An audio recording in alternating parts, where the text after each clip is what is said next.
Hello everyone, welcome to the market alphabet. उम्मीद है आप सभी खुश होंगे, मस्त होंगे, ज़बरदस्त होंगे, आपकी तैयारी बेहतरीन चल रही होगी।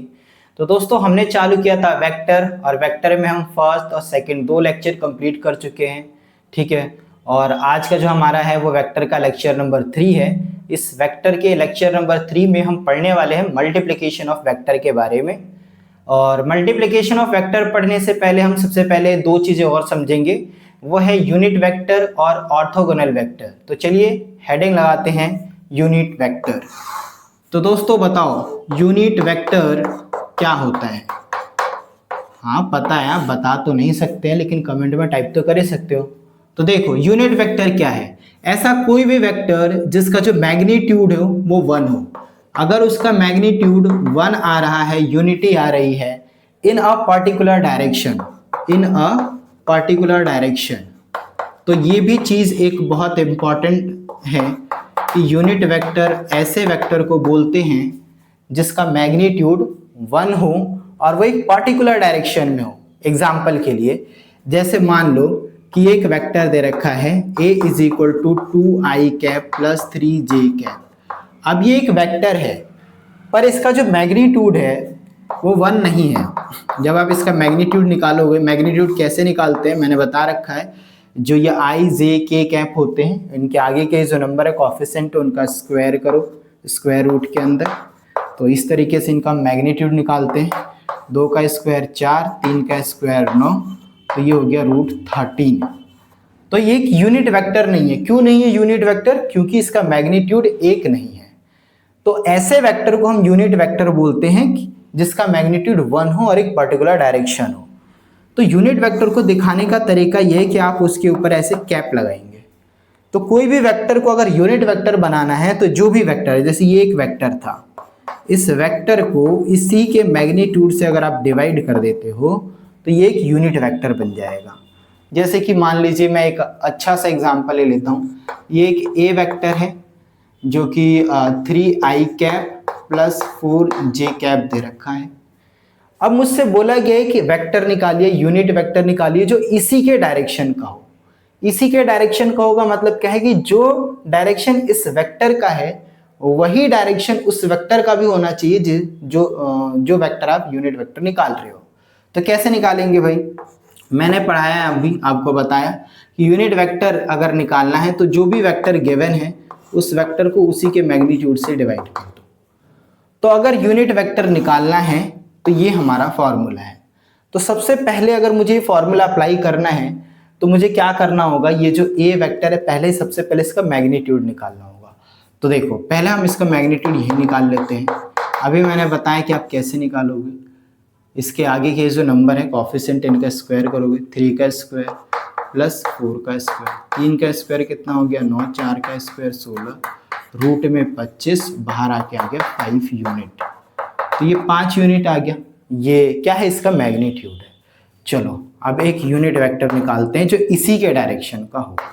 तो क्या करोगे? जो भी वेक्टर गिवन है 3i cap plus 4j cap, वो एक वेक्टर लिख लिया, डिवाइड में उसका मैग्नीट्यूड कितना था 5।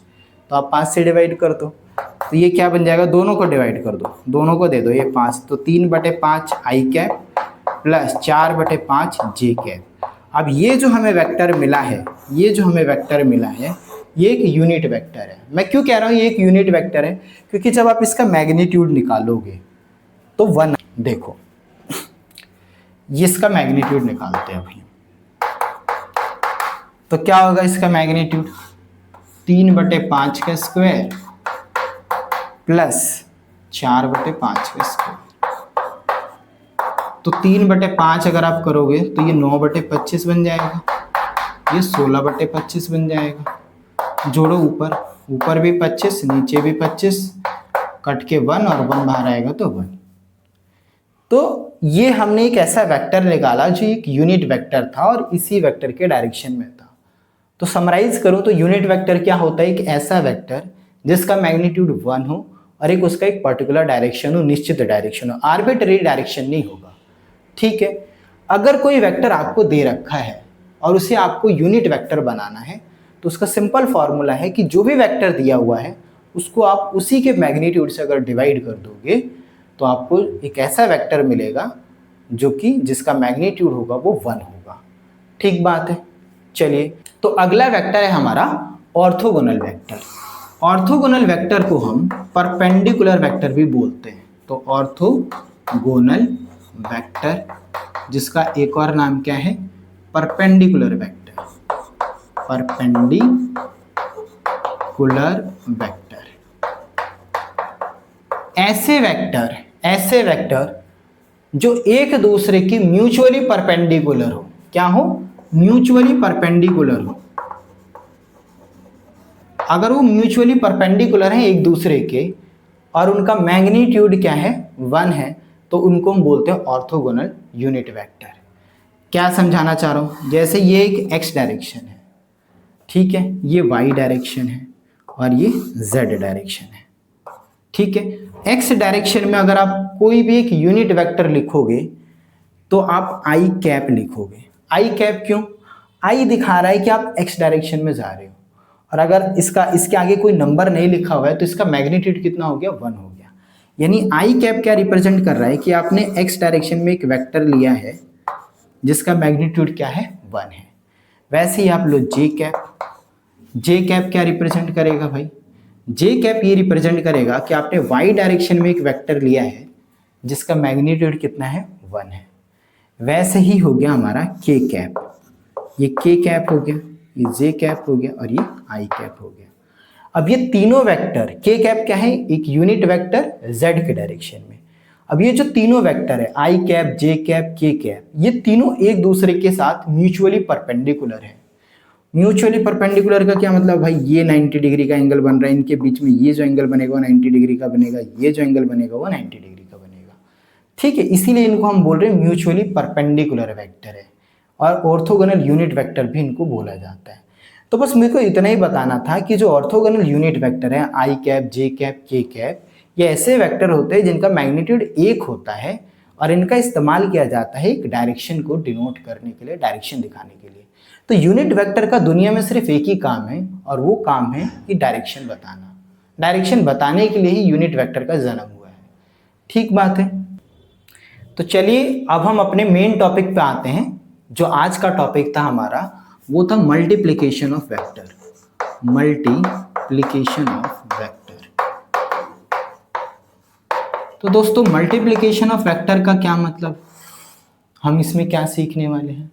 तो ऐसा होता है कि आपके पास एक स्केलर कोई क्वांटिटी होगी और उसका मल्टीप्लाई आप वेक्टर से करोगे, तब क्या होगा? आपके पास सेकंड एक वेक्टर क्वांटिटी है और उसकी मल्टीप्लाई भी आप एक वेक्टर क्वांटिटी से कर रहे हो। फिर आपने देखा कि एक वेक्टर क्वांटिटी है, उसका मल्टीप्लाई आपने एक वेक्टर क्वांटिटी से करा। अब हुआ ये कि जब आप स्केलर क्वांटिटी का किसी वेक्टर क्वांटिटी से करोगे तो वो जो आपको वैल्यू मिलेगा वो भी आपको एक वेक्टर ही मिलेगा। ठीक बात है। अगर हम एक वेक्टर क्वांटिटी की मल्टीप्लाई किसी दूसरे वेक्टर क्वांटिटी से हमने किया तो हमने देखा कि हमें वहां पे जो रिजल्ट मिला वो एक स्केलर मिला, स्केलर। ठीक बात है। पर हमने ऐसे ही फिर 2 और वेक्टर क्वांटिटी लिए और उनका मल्टीप्लाई करा तो वो जो क्वांटिटी मिली वो हमें मिली वेक्टर। मतलब कि आप 2 वेक्टर क्वांटिटी को मल्टीप्लाई कर रहे हो तो एक बार आपको स्केलर मिल रहा है और सेकंड केस में आपको जब आप 2 वेक्टर क्वांटिटी को मल्टीप्लाई कर रहे हो तो आपको वेक्टर मिल रहा है। एग्जाम्पल से समझाते हैं। जैसे ये सेकंड वाला कि आपने एक वेक्टर को किसी वेक्टर से मल्टीप्लाई करा और जो रिजल्टेंट मिला आपको वो एक स्केलर क्वांटिटी मिला। कैसे? आपने ये तो पढ़ा होगा ना, फोर्स का अगर आप मल्टीप्लाई करते हो डिस्प्लेसमेंट के साथ तो आपको क्या मिलता है? वर्क मिलता है। क्या मिलता है? वर्क। और वर्क कोई वेक्टर क्वांटिटी नहीं है, वर्क क्या है? एक स्केलर फिजिकल क्वांटिटी है। यानी कि वर्क का कोई डायरेक्शन नहीं होता। मतलब आपने एक ये जो मल्टीफोर्स लिया वो भी एक वेक्टर है, जो डिस्प्लेसमेंट लिया वो भी एक वेक्टर है, और 2 वेक्टर क्वांटिटी को आप मल्टीप्लाई कर रहे हो तो आपको रिजल्ट के तौर पे एक वेक्टर नहीं मिला। क्या मिला आपको? आपको मिला एक स्केलर क्वांटिटी। तो इस तरीके का जो मल्टीप्लिकेशन है और इस तरीके का जो मल्टीप्लिकेशन है जिसमें आप दो क्वांटिटी को मल्टीप्लाई करोगे और आपको वेक्टर मिलेगा। जैसे इसका एग्जाम्पल बता दो, ये तो इसका एग्जाम्पल था, ठीक है। इसका एग्जाम्पल देख लेते हैं कि आपने एक वेक्टर को मल्टीप्लाई करा दूसरे वेक्टर से, तो आपको रिजल्ट के तौर पर वेक्टर ही मिला। आपने ये पढ़ा होगा, फोर्स का मल्टीप्लाई अगर हम किससे करते हैं, परपेंडिकुलर डिस्टेंस से करते हैं, ये परपेंडिकुलर डिस्टेंस है हमारा, तो हमें टॉर्क मिलता है। क्या मिलता है? टॉर्क मिलता है, टाउ। तो टॉर्क जो है ये एक वेक्टर क्वांटिटी है। ये क्या है? एक वेक्टर क्वांटिटी है। तो मैं ये कहना चाह रहा हूं आपसे कि हम दो वेक्टर क्वांटिटी को मल्टीप्लाई कर रहे हैं, तो एक केस में हमको स्केलर मिल रहा है, जबकि अगर हम वैसे ही दो अलग अलग वेक्टर क्वांटिटी को मल्टीप्लाई कर रहे हैं तो उस केस में हमें वेक्टर मिल रहा है। तो दोनों मल्टीप्लिकेशन को डिफरेंशिएट करने के लिए इनका नाम अलग अलग रखा गया। अगर आपको दो वेक्टर क्वांटिटी को अगर आप मल्टीप्लाई कर रहे हो और उससे आपको एक स्केलर क्वांटिटी मिल रही है, तो उस प्रोडक्ट को हम बोलते हैं डॉट प्रोडक्ट। क्या बोलते हैं? Dot product. लेकिन अगर आपने दो वेक्टर क्वांटिटी को मल्टीप्लाई करा और उस मल्टीप्लाई के दौरान आपको रिजल्ट के तौर पर एक वेक्टर क्वांटिटी मिल रहा है, तो ऐसे मल्टीप्लिकेशन को हम बोलते हैं क्रॉस प्रोडक्ट। क्या बोलते हैं? Cross product. तो डॉट प्रोडक्ट को दिखाने के लिए आप डॉट सिंबल का इस्तेमाल करोगे और क्रॉस प्रोडक्ट को दिखाने के लिए आप क्रॉस प्रोडक्ट का इस्तेमाल करोगे, क्रॉस सिंबल का इस्तेमाल करोगे। इसको याद करने का तरीका है, डॉट प्रोडक्ट को आप ऐसे याद रखो, डॉक्टर शर्मा। डॉक्टर शर्मा मतलब डॉट प्रोडक्ट को स्केलर प्रोडक्ट भी कहते हैं। डॉट प्रोडक्ट को स्केलर प्रोडक्ट भी कहते हैं। कैसे याद रखोगे? डॉक्टर शर्मा। और इसको कैसे याद रखोगे? सीवी। आपने सीवी के बारे में सुना होगा, रेज्यूमे के बारे में सुना होगा। सीवी यानी कि क्रॉस प्रोडक्ट को हम वेक्टर प्रोडक्ट भी कहते हैं। तो जहां आपको क्रॉस प्रोडक्ट दिखे उसको हम क्या नाम देंगे? वेक्टर प्रोडक्ट नाम देंगे। और जहां आपको डॉट प्रोडक्ट दिखे उसको क्या बोल सकते हो? Scalar product. तो ये था हमारा इंट्रोडक्शन मल्टीप्लिकेशन ऑफ वेक्टर का। एग्जाम्पल से समझेंगे कि कैसे एक स्केलर क्वांटिटी को एक वेक्टर में मल्टीप्लाई करते हैं, कैसे दो वेक्टर क्वांटिटी को मल्टीप्लाई करते हैं जो कि एक स्केलर आता है, कैसे दो ऐसे वेक्टर को मल्टीप्लाई करते हैं जिनका रिजल्टेंट वेक्टर आता है। तो यही देखने वाले हैं हम। चलिए हम पहला देखते हैं। पहला क्या था हमारा कि आप किसी स्केलर को किसी वेक्टर से कैसे मल्टीप्लाई करोगे। तो स्केलर मान लिया कोई भी एक नंबर, जैसे 2, 4, 5, 6 जितने भी कांस्टेंट नंबर हैं वो स्केलर नंबर है। और एक वेक्टर ले लेते हैं, जैसे कि मान लेते हैं ए वेक्टर जिसकी value 2i cap plus 3j cap है। अगर आपको मल्टीप्लाई करना है 2 मल्टीप्लाई ए वेक्टर, तो आप कैसे करोगे? तो सिंपल नॉर्मल है, 2 का रखिए ब्रैकेट लगाइए, ए वेक्टर की वैल्यू रखिए 2i cap plus 3j cap, तो क्या हो जाएगा? 2 2 जा 4i cap plus 6j cap. तो इस तरीके से किसी एक स्केलर को किसी वेक्टर के साथ मल्टीप्लाई किया जाता है। ठीक बात है। सेकंड जो है हमारा वो ये है कि हमने एक वेक्टर लिया और दूसरे वेक्टर से मल्टीप्लाई करा और हमें मिला वो स्केलर। तो मैंने अभी बताया कि ऐसे प्रोडक्ट को हम क्या बोलते हैं? Dot product. क्या बोलते हैं? Dot product. एग्जाम्पल से समझते हैं हम। तो चलिए डॉट प्रोडक्ट पे हम कुछ क्वेश्चन करते हैं। हमें फोर्स दे रखा है मान लीजिए 10 न्यूटन का, और जो डिस्प्लेसमेंट दे रखा है वो 5 मीटर है, और बोल रहे हैं कि जो फोर्स है और जो डिस्प्लेसमेंट है उनके बीच का जो एंगल है वो 60 डिग्री का है। आपको पूछा गया है कि आप वर्क बताइए कितना होगा। तो हमने पढ़ा है वर्क इज इक्वल टू होता है फोर्स मल्टीप्लाई या फोर्स डॉट डिस्प्लेसमेंट, ये होता है वर्क का फॉर्मूला। तो बताइए फोर्स कितना है और फोर्स डॉट डिस्प्लेसमेंट करेंगे। तो अभी मैंने आपको एक फॉर्मूला बताया था कि अगर ए वेक्टर डॉट बी वेक्टर कर रहे हो तो ए का मैग्नीट्यूड बी का मैग्नीट्यूड कॉस थीटा आता है। क्या आता है? कॉस थीटा आता है। तो यानी कि जब आप वर्क निकालोगे तो आप क्या करोगे, F का मैग्नीट्यूड, S का मैग्नीट्यूड और उनके बीच का एंगल। F का मैग्नीट्यूड कितना है 10, S का मैग्नीट्यूड कितना है 5 और कॉस थीटा, थीटा कितना दे रखा है 60 डिग्री, तो 50 तो ये हो गया और कॉस 60 डिग्री की वैल्यू होती है 2, काट दोगे तो आपको मिलेगा 25 जूल। तो इस तरीके से हमें डॉट प्रोडक्ट करना है। एक और एग्जांपल से समझते हैं। मान लीजिए आपको ए वेक्टर दे रखा है 2i cap plus 3j cap plus 4k cap और एक बी वेक्टर दे रखा है आपको 5i cap plus 6j cap plus 7k cap और बोला गया है कि आप ए डॉट बी निकालिए। तो इस केस में हम क्या करेंगे, आई का आई के साथ करेंगे, जे का जे के साथ करेंगे, के का के के साथ करेंगे। ये आइडेंटिटी हम नहीं लगाएंगे, एक्चुअली में इसी आइडेंटिटी से ये बना है। तो आप ऐसा समझिए, एक जनरल फॉर्मूला याद रखिए, जब इस फॉर्म में दे कि एक ए वेक्टर दे दे आपको x1 i cap plus y1 j cap plus k1 xyz ले लेते हैं z1 k कैप और एक बी वेक्टर दे दे आपको x2 i cap plus y2 j cap plus z2 k cap और आपसे बोले कि इनका जो है वो डॉट निकालो। तो आप कैसे निकालोगे, इनके कोफिशिएंट का मल्टीप्लाई कर देना बस, x1 x2 plus y1 y2 plus z1 z2, बस यही है आपका डॉट प्रोडक्ट। तो जब आप इनको मल्टीप्लाई करोगे, ए डॉट बी निकालोगे, ये फॉर्मूला तब लगाओ, ये फॉर्मूला तब लगाओ जब आपको एंगल दिया हुआ हो, ठीक है। तो 2 पंजे 10, 3 6 18 और 4 सत्ते 28।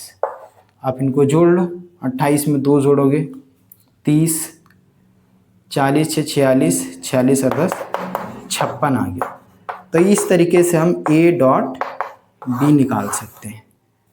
अब मेरा आपसे सवाल ये है कि क्या जो डॉट प्रोडक्ट होता है वो कम्यूटेटिव होता है, कम्यूटेटिव होता है या नहीं होता, ये सवाल है मेरा।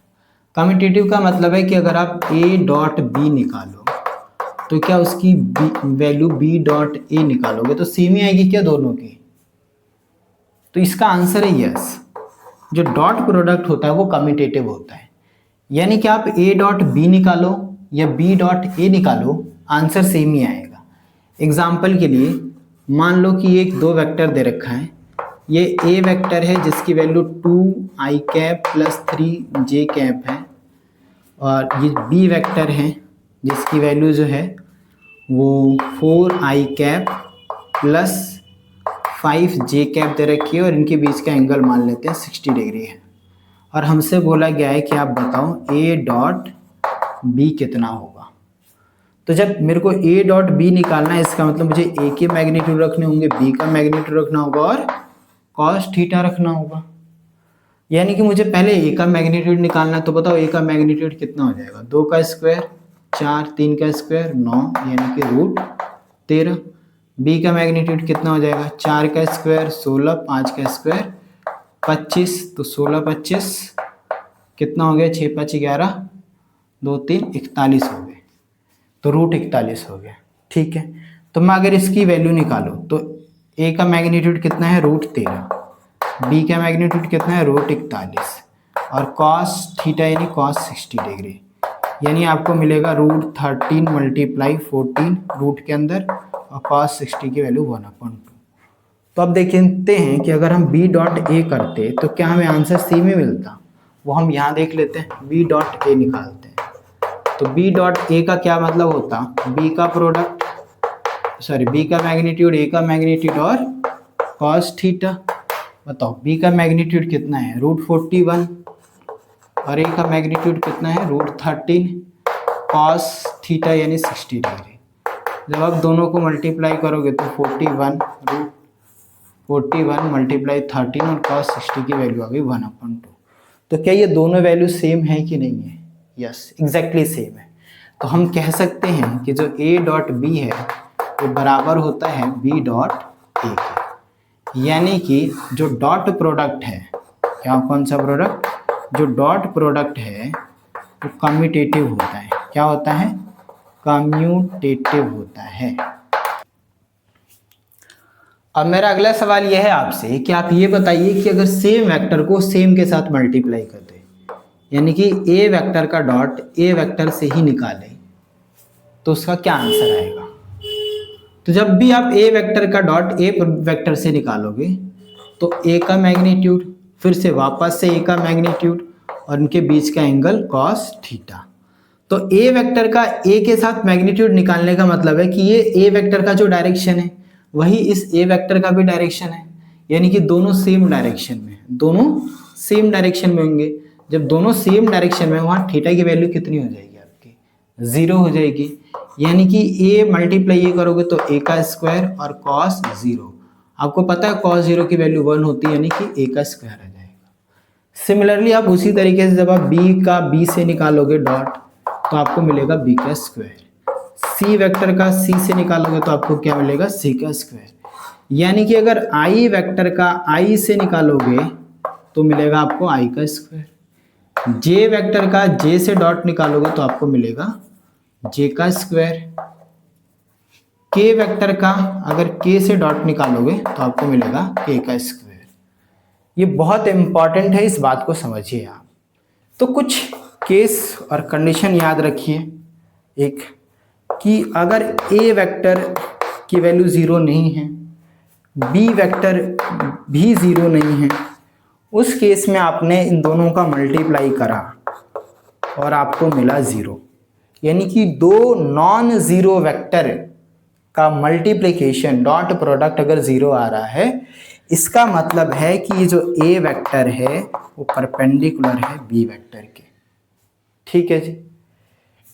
और वैसे भी आपको ये पता होना चाहिए कि जब भी हम दो वेक्टर को मल्टीप्लाई करते हैं तो ये फॉर्मूला होता है A vector dot B vector is equal to A magnitude of A magnitude of B और कॉस थीटा। ये जनरल फॉर्मूला है। अब जब इनका डॉट प्रोडक्ट 0 आ रहा है, मैं इसको मिटाता हूं यहां से, इनका डॉट प्रोडक्ट क्या आ रहा है, इनका डॉट प्रोडक्ट आ रहा है 0।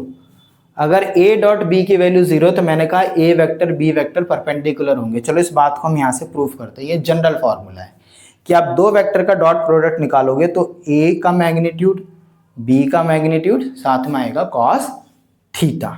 ठीक बात है। तो अगर इन्होंने 0 दिया हुआ है तो यहाँ पे हम रख लेते हैं 0, a आ गया हमारे पास, b आ गया हमारे पास, ये आ गया कॉस थीटा। ये दोनों साफ साफ बोला गया था कि ये 0 नहीं है, कोई बात नहीं, इन दोनों का मल्टीप्लाई कुछ भी होगा, जब 0 के नीचे जाएगा तो ओवरऑल ये क्या बन जाएगा 0। तो cos theta is equal to 0। आपको पता होना चाहिए 0 कितने डिग्री के एंगल पर होता है, तो 0 cos 90 डिग्री के एंगल पे 0 देता है। तो मैंने क्या करा, 0 को cos 90 लिख लिया, क्योंकि cos 90 की वैल्यू क्या होती है 0। अब इधर भी cos इधर भी cos, कंपेरिजन करोगे तो 90 डिग्री इज इक्वल टू आ जाएगा थीटा।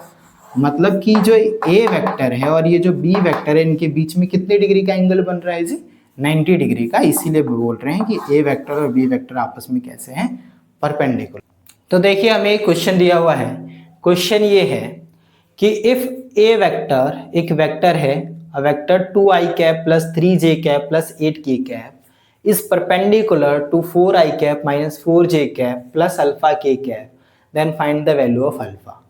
थोड़ी देर पहले मैंने आपको डॉट प्रोडक्ट का एक कंसेप्ट पढ़ाया था, जिसमें मैंने बताया था कि अगर a डॉट बी है, यानी दो वेक्टर है और उनका मल्टीप्लाई अगर 0 आ रहा है, प्रोडक्ट 0 आ रहा है, इसका मतलब है कि दोनों वेक्टर एक दूसरे के परपेंडिकुलर हैं। यही बताया था। इसका उल्टा सोचो, अगर दो वेक्टर एक दूसरे के परपेंडिकुलर हैं तो उनका डॉट क्या आएगा, 0 के बराबर आएगा। वैसे ये क्वेश्चन है कि ये वेक्टर परपेंडिकुलर है इस वेक्टर के। अगर ये दोनों वेक्टर परपेंडिकुलर हैं एक दूसरे के, इसका मतलब ये है कि इनका जब आप डॉट निकालोगे तो किसके बराबर लिखोगे, 0 के बराबर लिखोगे। तो हम क्या कर लेते हैं, हम मान लेते हैं कि ये ए वेक्टर है हमारा 2i cap plus 3j cap plus 8k cap. वैसे ही हमारा ये बी वेक्टर हो जाएगा 4i cap minus 4j cap plus alpha k cap. अब इनके डॉट को आप किसके बराबर रखोगे, इनके डॉट को आप 0 के बराबर रखोगे। तो जब मल्टीप्लाई करो 2 4 जा 8, 3 4 जा 12 माइनस का हो जाएगा, माइनस का 12 क्योंकि माइनस है। 8 के अल्फ़ा से करोगे तो 8 अल्फ़ा और इक्वल किसके रखोगे 0 के। तो 8 में से 12 गया माइनस का 4 प्लस 8 अल्फ़ा इक्वल टू 0। -4 उधर जाएगा तो 8 alpha is equal to 4, alpha is equal to 4/8 आपको मिल जाएगा 1/2, यानी अल्फ़ा की वैल्यू आपको मिली 1/2। तो देखिए एप्लीकेशन क्या है डॉट प्रोडक्ट का। एप्लीकेशन ये है कि एप्लीकेशन हेडिंग डाल लेते हैं सबसे पहले। तो एप्लीकेशन किसका एप्लीकेशन भाई, डॉट प्रोडक्ट का। तो इसका एप्लीकेशन ये है कि अगर आपको दो वेक्टर दे रखा है, एक ए वेक्टर और एक बी वेक्टर, तो आप इनके डॉट प्रोडक्ट की हेल्प से इन दोनों वेक्टर के बीच में एंगल निकाल सकते हो। तो एंगल निकालने के लिए किया जाता है डॉट प्रोडक्ट का इस्तेमाल। कैसे, आपको पता है कि ए डॉट बी किसके बराबर, अभी बताया मैंने, ए का मैग्नीट्यूड, बी का मैग्नीट्यूड और कॉस थीटा। अगर आपको ये कॉस थीटा चाहिए तो ये जो डॉट प्रोडक्ट है ए डॉट बी डिवाइड कर दो ए के मैग्नीट्यूड और बी के मैग्नीट्यूड से, आपको मिल जाएगा कॉस थीटा। एग्जाम्पल से समझते हैं। मान लीजिए मेरे पास एक ए वेक्टर दे रखा है 2i cap plus 3j cap और एक बी वेक्टर दे रखा है 4i cap plus 5j cap, और हमसे बोला गया है find angle between a vector and b vector, दोनों के बीच में एंगल निकालिए। तो आप कैसे निकालोगे, आप कहोगे सर जी हमने अभी पढ़ा कि cos theta is equal to होता है ए डॉट बी अपॉन ए का मैग्नीट्यूड बी का मैग्नीट्यूड। तो सबसे पहले तो आप ए डॉट बी निकालोगे, यहाँ पे साइड में निकाल लो। ए डॉट बी कितना आएगा हमारा, तो ए डॉट बी अभी मैंने करना सिखाया है कि आप कोफिशिएंट से मल्टीप्लाई करेंगे। 2 4 जा 8 प्लस 3 5 जा 15, 8 और 15 कितने हो गए 23। अब इसके साथ कुछ आएगा नहीं क्योंकि स्केलर है ये। आप अलग से ए वेक्टर का मैग्नीट्यूड निकालो। ए का मैग्नीट्यूड कितना हो जाएगा 2 का स्क्वायर प्लस 3 का स्क्वायर, 3 का स्क्वायर 9, 2 का स्क्वायर 4, √13 हो जाएगा। वैसे बी वेक्टर का मैग्नीट्यूड कितना हो जाएगा 4 का स्क्वायर और 5 का स्क्वायर। तो आपको पता है 4 का स्क्वायर होता है 16, 5 का स्क्वायर होता है 25, 25 और 10 35, 45 √41। तो अगर आपको एंगल निकालना है तो cos theta is equal to A dot B की वैल्यू आ गई 23 और इनकी वैल्यू आ गई √41 मल्टीप्लाई √13। तो पहले √13 लिख लेते हैं। चलो यार √13 मल्टीप्लाई √41, दोनों को मल्टीप्लाई करोगे तो ये आपको मिल जाएगा √13 मल्टीप्लाई √41। अब जो भी वैल्यू आएगी यहाँ पे तो वो आप लिखोगे कि cos theta is equal to, यहाँ पे जो भी वैल्यू आ रही है 23/√13 गुणा में 41। अब ये जो थीटा है थीटा लिखोगे, ये कॉस जब इधर साइड जाएगा, कॉस जब दूसरी तरफ जाएगा तो ये बन जाएगा कॉस इनवर्स। क्या बन जाएगा कॉस इनवर्स। तो कॉस इनवर्स 23/13 गुणा में 41, ये आपका एंगल निकल कर आ गया। तो आपको एंगल ऐसे निकाल के छोड़ देना है। एग्जैक्ट वैल्यू अगर निकल रही है तो ठीक है, नहीं निकल रही है तो आपको इतना ही करके छोड़ देना है। ठीक, तो चलिए डॉट प्रोडक्ट पे एक क्वेश्चन ये और एक क्वेश्चन ये दोनों करते हैं। दोनों क्वेश्चन एंगल निकालने से संबंधित है। तो अभी थोड़ी देर पहले मैंने आपको ये बताया कि एंगल कैसे निकालते हैं। तो क्वेश्चन बोला गया है फाइंड करिए एंगल डेट, ये वाला जो वेक्टर है मेक्स विथ एक्स एक्सिस, यानी कि ये वाला जो वेक्टर एक्स एक्सिस के साथ कितना एंगल बना रहा है। तो आप क्या करेंगे, आप मानेंगे कि ये एक ए वेक्टर है जो गिवन है हमें 2i cap plus j cap, ठीक है, और जो वो बोल रहा है कि एक्स एक्सिस के साथ बना रहा है, यानी कि दूसरा वेक्टर आप वी वेक्टर मानेंगे जो एक्स एक्सिस पर है। तो एक्स एक्सिस पर कौन सा वेक्टर होता है आई कैप, ये एक यूनिट वेक्टर होता है। ठीक है, तो इसी पूछ रहा है कि जो ए वेक्टर है वो एक्स एक्सिस के साथ कितना एंगल बना रहा है। तो मैंने ए वेक्टर लिख लिया और ये बी वेक्टर जो एक्स एक्सिस पर है वो है आई कैप। तो इनके बीच में एंगल निकालना है। तो अभी मैंने इसका फॉर्मूला बताया था कि cos theta is equal to dot A dot B upon ए का मैग्नीट्यूड बी का मैग्नीट्यूड। आप ऐसे निकालोगे। तो सबसे पहले आपको क्या निकालना होगा, डॉट निकालना होगा। ए डॉट बी बताइए क्या होगा। तो इसके आगे कुछ नहीं तो 1 1 होगा, 2 1 जा 2। अब जीरो तो है नहीं इसमें, जे नहीं है, तो जे को आप ऐसे लिख लो, जीरो जे, फर्क नहीं पड़ेगा ना, जीरो जे जोड़ो या घटाओ उसको कोई फर्क ही नहीं पड़ेगा, जीरो जे का मतलब जीरो होता है। तो 2 वन जा 2, इसके आगे कुछ नहीं, तो 1, 1 की मल्टीप्लाई जीरो से करोगे 0, यानी आ गया 2। वैसे आप इनका मैग्नीट्यूड निकालो, ए का मैग्नीट्यूड कितना हो जाएगा, 2 का स्क्वायर प्लस 1 का स्क्वायर रूट 5 हो गया, 2 का स्क्वायर 4 और 1 का स्क्वायर 1, दोनों मिला के 5। बी वेक्टर का मैग्नीट्यूड निकालोगे भाई, बी वेक्टर तो है ही आई कैप, तो आई कैप यानी कि 1, उसका मतलब ही हो गया उसका मैग्नीट्यूड कितना है, 1 है। तो इसमें पुट करिए, ए डॉट बी कितना निकाल के लाए हैं, 2, यहाँ 2 रखिए, ए का मैग्नीट्यूड कितना है, रूट 5, 5 रखिए मल्टीप्लाई 1, तो 2/√5 आ गया कॉस थीटा बराबर, तो थीटा की वैल्यू आ गई कॉस इनवर्स 2/√5। तो इस तरीके से बच्चों एंगल निकालना है। चलो एक और क्वेश्चन देखते हैं। ये एक वेक्टर दे रखा है, इसका भी किसके साथ निकालना है, एक्स एक्सिस के साथ। तो आप लिखोगे कि ए वेक्टर हमें दे रखा आई कैप प्लस जे कैप, एक्स एक्सिस के साथ निकालना है, तो यानी दूसरा वेक्टर आपका आई कैप हो गया। अगर वो बोलता वाई एक्सिस के साथ निकालिए तो आप जे कैप लेते, वो बोलता जेड एक्सिस के साथ निकालिए तो आप लेते के कैप। ठीक है, तो ये सवाल बिल्कुल इसी तरीके से होगा। मैं चाहता हूं कि आप इस सवाल को करें और कमेंट में टाइप करें कि इसका आंसर कितना आएगा, इसके बीच में एंगल कितना बनेगा। ठीक।